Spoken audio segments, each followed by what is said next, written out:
Wednesday, I had my program. It got like the right result, and then it just kept looping. Like it would get the right result, and then it went back, and then it kept. And then it messed up the result. Yeah, it messed up the result, and Okay. it was an infinite loop. Okay, yeah, sure. Did you have that example, that particular one that you wanted to go over? Yeah, like, Yeah, go for it.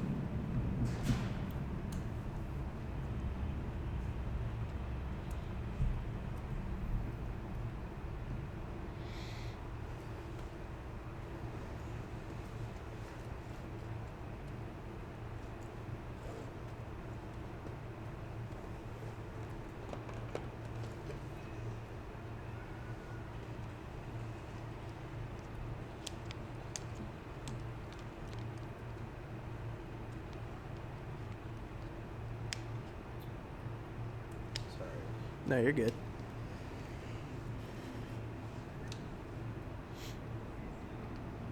We'll put it in Venus so you can see. Okay. Was it for one of the homeworks? Yeah, it was for Wednesday's homework. Okay.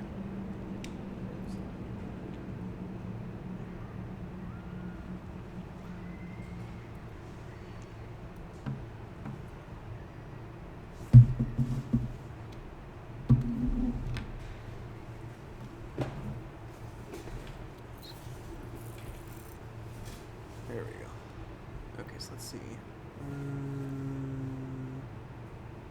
I'm gonna open up the code that it would be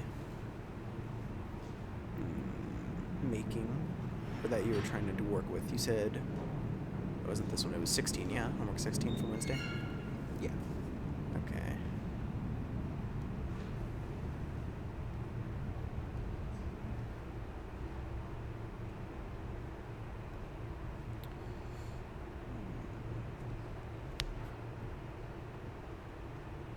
And then do you remember which particular question this was? Oh, was it just the first? Yeah, it was just the first one. Oh, okay, cool. I'm pretty sure. Well, I'm not gonna do that. I was gonna say I uploaded a video where I went over this exact one, so you could just compare it to that. But Oh, okay. I'll look through it and see if I can find anything. So I assume that first part is just so you have your function call initialized to Yeah. 711, so that you can test it, and you expect it to get 30, I believe is what it was. Mhm. And then you do the function call, and then you return, and you're done. Okay. So there's your function, and you put the return value in the temporary register. So A0 into T0. And what are you doing that for? I think I did that because I didn't want.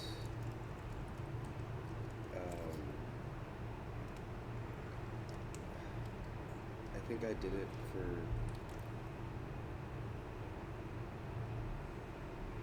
Okay, well, I guess I took it out. There was no reason for that. I think I used it for comparison or whatever, like to hold That's the fine. result. Because you know how like it. So here I had like a sketch because I was sketching it out, Yep. trying to get the process correct or whatever.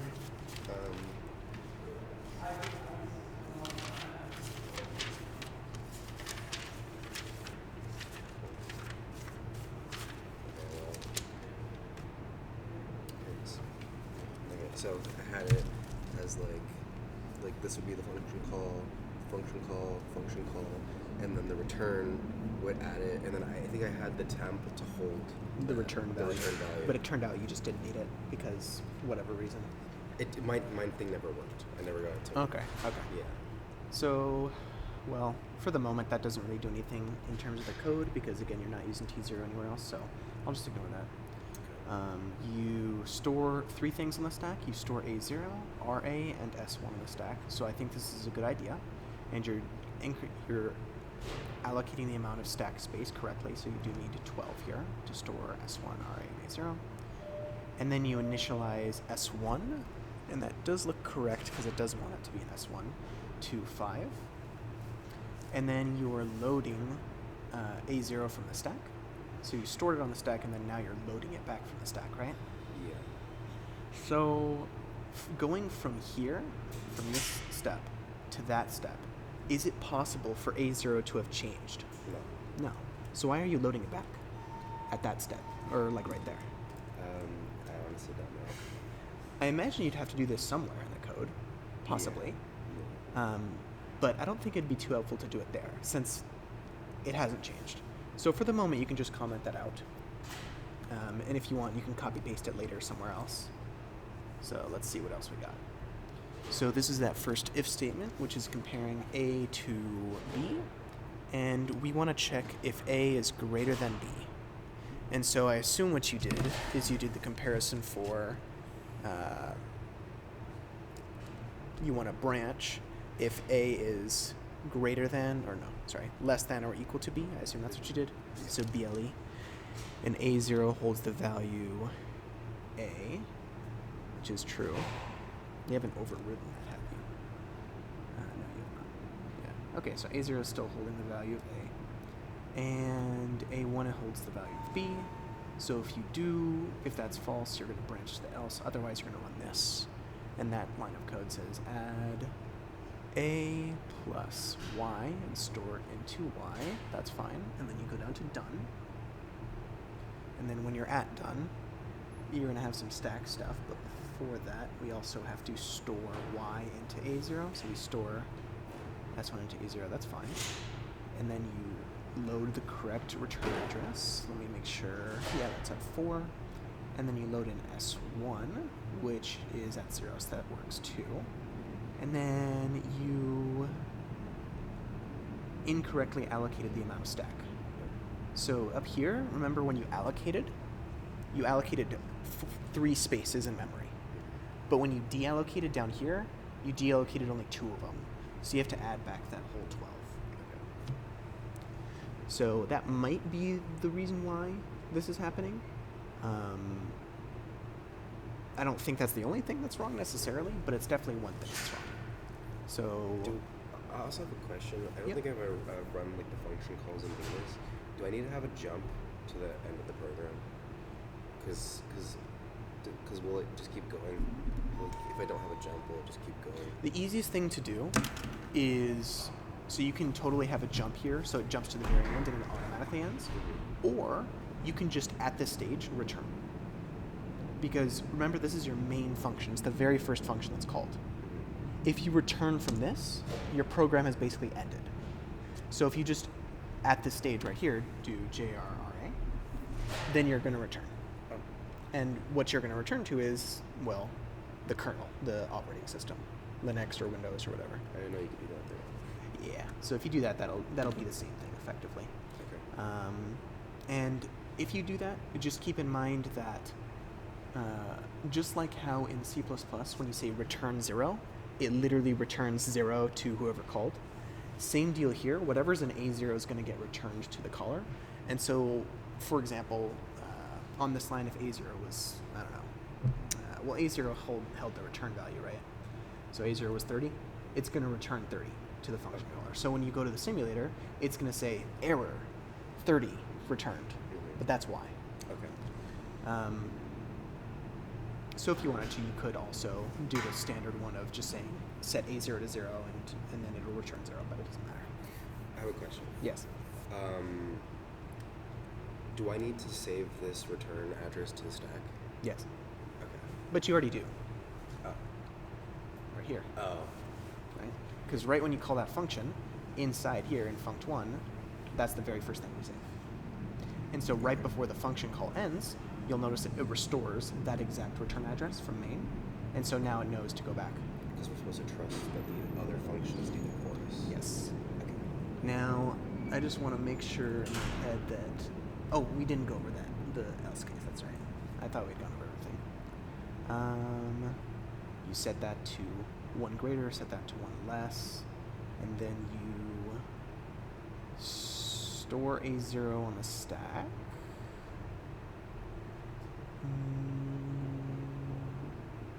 I just have like the A0 being the return value really confuses me. Yeah. Because I need to use the value, and I don't think we're supposed to use any temp values to store that. So To store what? A0 or whatever. You can use temp values. That's fine. Okay. There's nothing wrong with that.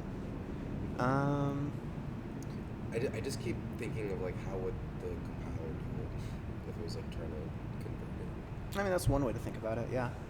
Yeah. Would it create a temp value for that? It very well could. Okay. I don't know how. I don't know how it does all the logic for it. Let's see. So you save that on the stack, that new value of A0.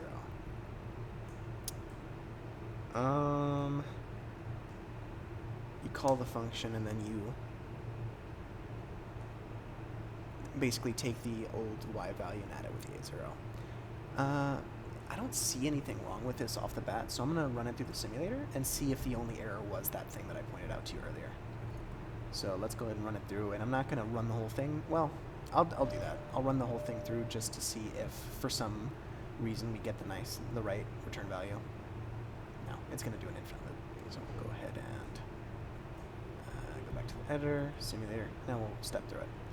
So let's see. We first initialize some things for our function call. So that's these two registers down here, 7 and 11. So that's fine. I did it again. Step, and then we go to our function call, and Doesn't do anything. pardon? I said this one doesn't do anything because I didn't do anything. Yeah, that's fine. The main important thing I want to check is that the return, yeah, it's been updated. So actually, let me go back here. Return address is set to 0. That's fine. Go to C. That's been updated. We might have to, before the function call, save RA, actually. But that's only for this to return to the proper main function call. So why don't you go ahead and do that?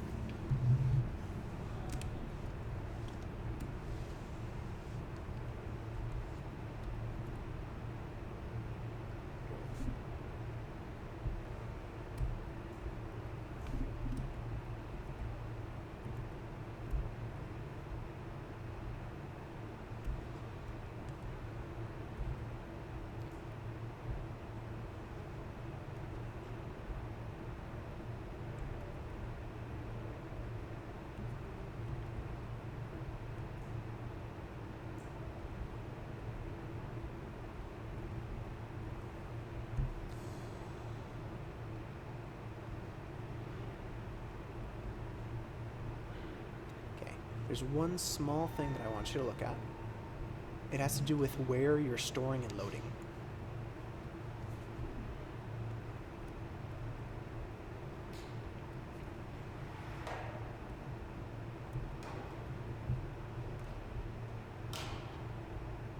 So I will say that as long as you do the stack allocation before the function call, it doesn't matter where specifically in the code.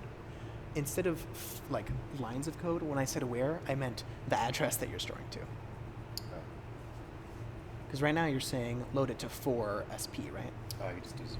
You just do 0. Yeah.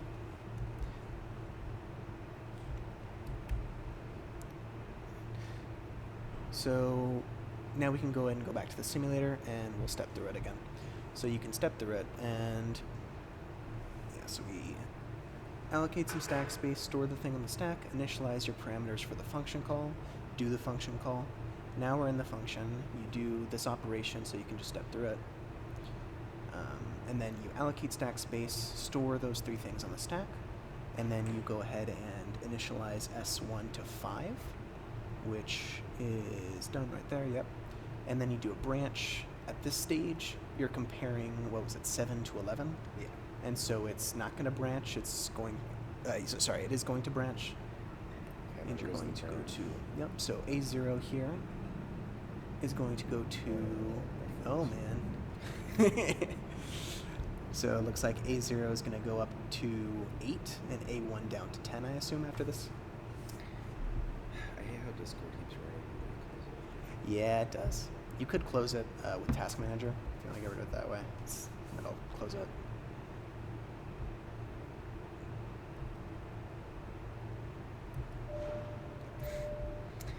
Okay. So what were you saying? No, you're good. Yeah, I was just saying. So we just branched, and now we're gonna reset the A and B values. So we're gonna increment A0 and decrement A1. So that should go up to 8. The other should go down to 10, which is A in hex. That looks fine. And then, could you go back one more? Where are we at? Oh, that was just storing A0 again into the stack. So, again, I don't think that's necessarily going to do anything, but we'll see. Go ahead. I think that's why I did the load earlier, which wouldn't make any sense. Do you see? Because I was trying to preserve the value of the new increment. like incremented value. Yeah. Would that be better to do that with the temp?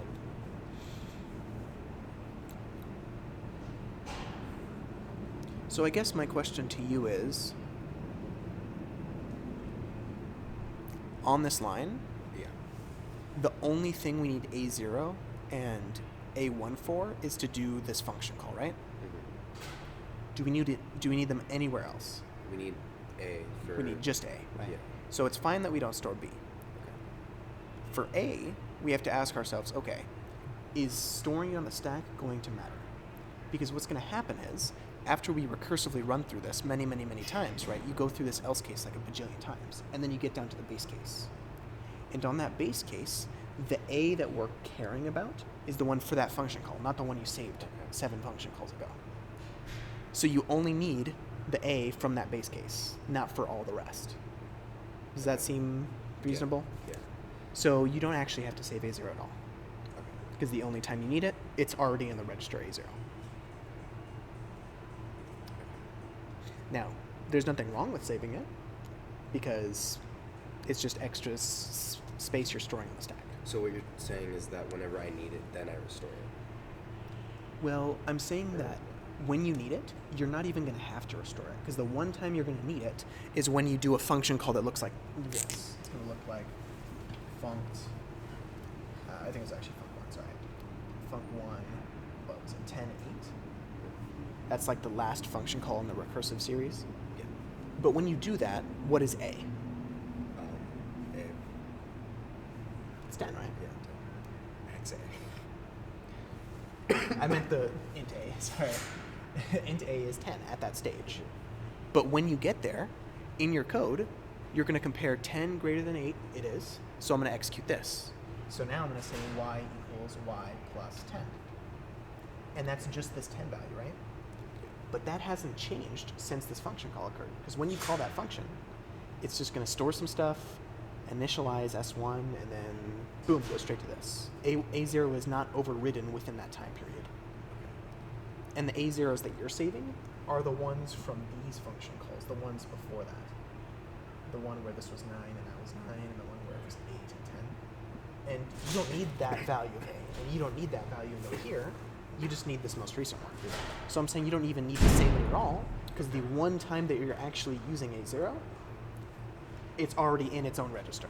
It hasn't been changed, so you don't have to worry about saving it. Okay. Now, again, saving it on the stack anyways should not make your code incorrect. It'll still work. Unless you restore like some old value into A0 before doing this operation, and then now you're adding 8 erroneously instead of 10. Mm-hmm. That would be the only time that would be messed up. And I didn't see it do that anywhere in your code, so I don't imagine that's going to be an issue either. Okay. Interesting. So now we can go through. You store 10 on the stack, which is the value in, sorry, not 10, 8. You store A0 on the stack, so it's going to store the value of 8 on the stack. And we can actually go over to the memory. And yeah, you can see it there. It's been stored at 8. And just remember that this is little endian, so it's storing the least significant bits at the lowest address offset. So in the reading order that this is interpreting, that's the most significant byte, and then it goes down from there. So this is the number 8.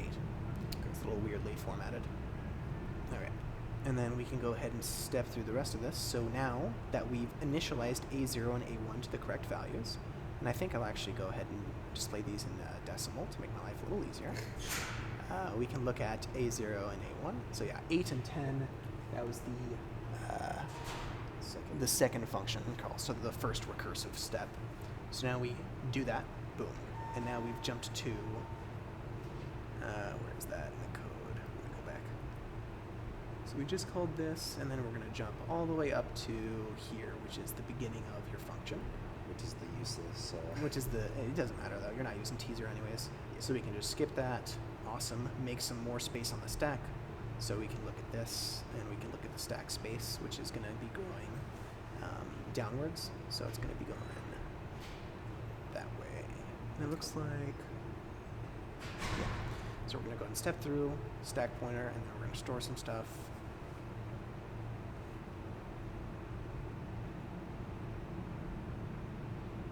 That's interesting.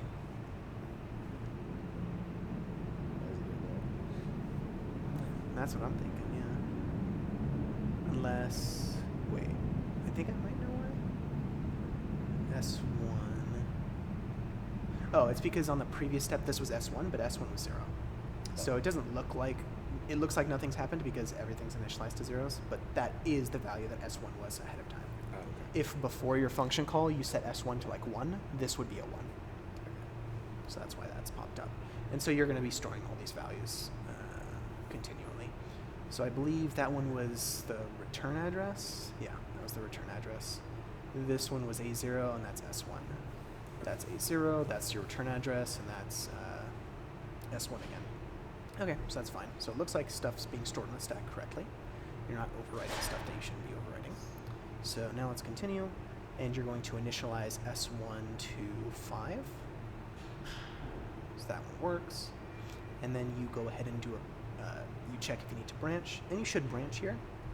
And indeed we do branch because we know that, what was that, 8 and 10? 8 is not greater than 10, so yeah, you're going to go to your else case. And then here on this next step, you increment A0, decrement A1, and now they're both 9s. And now you store A0 on the stack again. So after this line, we can go over to... You almost restarted. I know, I did. So that should be storing A0 again on the stack. I think A0 was this one. So if I step there, yeah, see it changed to a 9. Okay. So now we can do the function call again. And remember that here at this stage, we're now on this function call 9. So we should expect one more recursive loop through. Go to the top, so I'm going to go through it a little faster. Go through the top, do this instruction, make stack space, store our things on the stack again, go down a little bit, there we go. And we're going to step, step, step, stored all of those on the stack, cool. And then now we can go ahead and do the initialization of y1 or y or s1.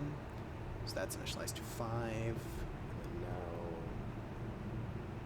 And Now it's still going to be another recursive call because remember 9 is not less than 9. Oh yeah. So I thought we were on the next no, one. no, this is the very last. This is the very last recursive call we're going to do. So we are going to still branch because it's not quite there yet. We're going to make it 10 and 8. So that'd be those two, and it looks like, yeah, they are 10 and 8. So that's good. And then we, again, store this new A0 value on the stack, so make it 10. And then you do your function call, and now we're going to get to the base case. So you do this instruction, make space on the stack, store some stuff on the stack, and then you go ahead and do this initialization to s1 equals 5. And then we check the branch. The branch is going to fail. It's not going to branch. We should go straight to the next instruction here. Okay, so now we're on this step where we're going to be taking y plus a. So it should be 5 plus a, which was 10. So that should give us 15, and it'll store back in S1. So I step, and S1 is 15, so that's good. Now you jump to the done statement, which is all the way down here. And that statement, you're basically making S1 go into A0. So you step. Now A0 is 15 because that's your return value. And then you load your return address. So you step, load the return address, and you load S1. S1 before was 5 when you saved on the stack. And your return address was 88, which you saved on the stack. You can see that over very bottom here. That's that last one. I think that's all. So that was your return address, and this was the value of a S1 that you saved on the stack, and that was the old value of A0 that you saved on the stack. So now we deallocate our stack space. So our stack pointer, instead of pointing down here, is going to go back up to there. So we step, Awesome. And now we return to the caller. So it should return back to essentially right after that function call happened. So it should be, let's see, step. It's going to be right after that function called the JL1, function 1. And then you're going to take the old value of S1, or sorry, the old value of the return value, which was A0. Let me pull up the registers. So A0 should still be 15. You're going to say 15 plus, and I think, yeah, that's fine. I think if S1 changed from iteration to iteration, you would want to, right before this, restore S1. Here, though, because it happens that S1 is 5 every single time, it doesn't matter. But if it changed every time, you'd have to do load word S1 here. Okay. All right. But anyways, that's fine. We do A0 plus 5 gets stored into S1. And so that's going to be, what would it be, 20. So we step through, and S1 should hold the value 20. And then the next instruction we're executing is storing that back into A0. So A0 should now be 20.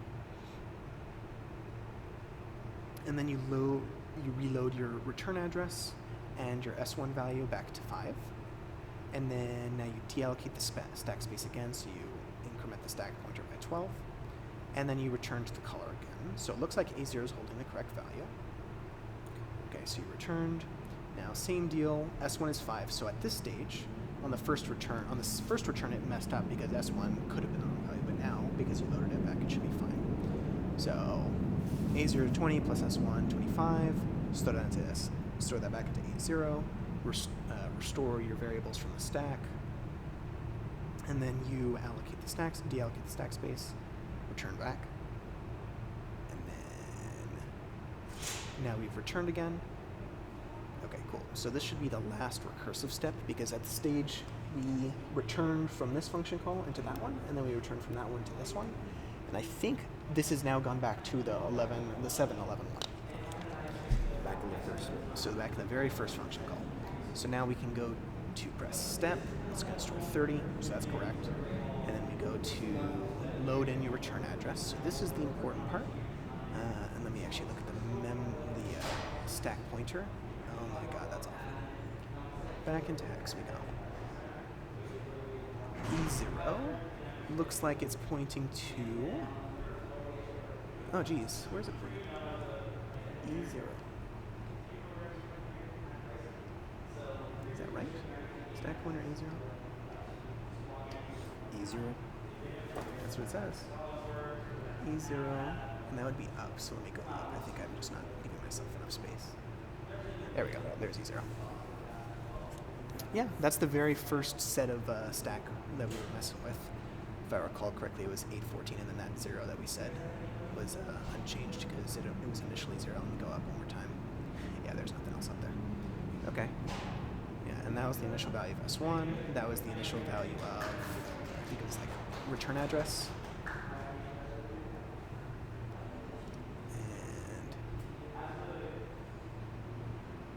And 958, 858. Yeah. Okay, that works. So now we're restoring stack pointer plus 4. So stack pointer we said was currently at E0.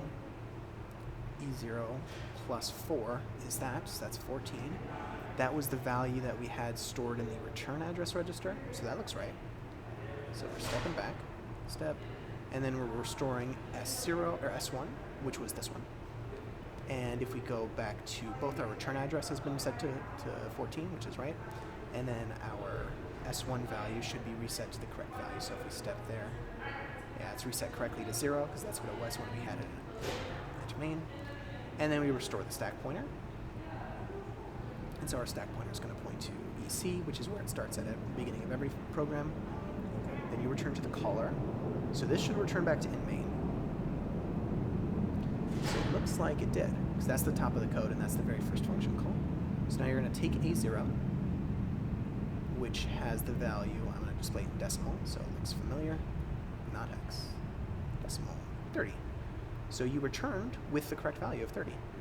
And then now you go step, you're loading the return, or rather, you're storing that in S1 because you wanted to store into S1. Is that right? Well, It doesn't. It doesn't. Say, it doesn't mention. It doesn't. You say. would just keep it in A0 Okay. theoretically, but I mean, there's nothing wrong with this. Yeah, I was pretending that main was like y equal to whatever. No worries, that's fine. And then you're loading the return address register, which is 20 step. And then you're going to deallocate the stack. Awesome. And then return. So this is going to take you to, since the return address was 0, it's going to take you to, I imagine, let's see. Yeah, it's the very, very top. That makes sense. So, yeah, okay. So it works. Mm-hmm. I guess the thing I was saying about, so I can go back to the editor, instead of it just returning back to the original value, Mm-hmm.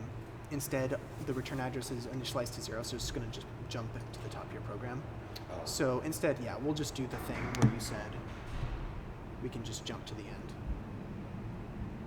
And then we can put end down here.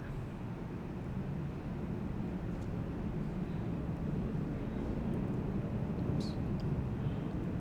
There we go. So it worked correctly. Let's go ahead and run it. Oh. There you go. Registers 30 and 30. So it does work. Okay. I hate recursion. I don't blame you. Is it more efficient than a loop? So that's a difficult question, but basically, no. The reason why you'd use recursion though is because sometimes you can't really easily implement stuff with a loop. That's why. The problems you're being given are simple conceptually, and because they're conceptually simple, they're also easy to implement with a for loop. It just happens to be that way. Okay. But in other examples, like, have you taken CS202 yet? I'm doing that right now. Right Okay. now we're learning. about You're recursion. learning recursion. Yeah. You're going to have an assignment where you're going to have a problem that uses recursion, and you're going to be like, I don't know how I would have done that without recursion. Okay. And that's why you use it. Okay. Yeah, and it's on our. I think it's on our midterm next week too. Yeah, that sounds about right. So. Well, it looks like you have the process down, correct? Like I mentioned, you didn't have to, in this example, allocate A0 to the stack, just because you didn't need it every time. Yeah. So you could have gotten away with only allocating 2 stack spaces, and you would have had to only add 8. But everything else was working good. I think it was just that one little thing we changed. Honestly, I've already forgotten what it was. that It was we changed. had the stack. Oh yeah. returned Yeah, that would as- definitely do it. What else we had? We commented out the load word. Honestly. That wouldn't have mattered though. Oh, okay. Restore A0. Yeah, that would have been the same. It Oh. would have loaded the old value of A0 into A0, which was unchanged, so it wouldn't have Okay. changed anything. So and then also this we had. Yeah, just so that it terminates the program. Okay. So was it just running through everything again? Yeah, because then what happened is that it got here, and it said, okay, I'm going to jump you to the return address, which was 0. Oh, where's that? Boom. And then it ran through main again. Okay, so definitely need to not do that for my next programs. Yeah, Do you just make think- it jump to the end. So how many points do you think I'll be knocked off? Because I had the logic correct, but I had some things like with the stack or whatever. Like I don't know. You probably have to ask Max, but okay. my guess is that however many points it was, 70. 70, I would very much doubt you get more than, say, like 10 points taken off for allocating 1 extra stack space.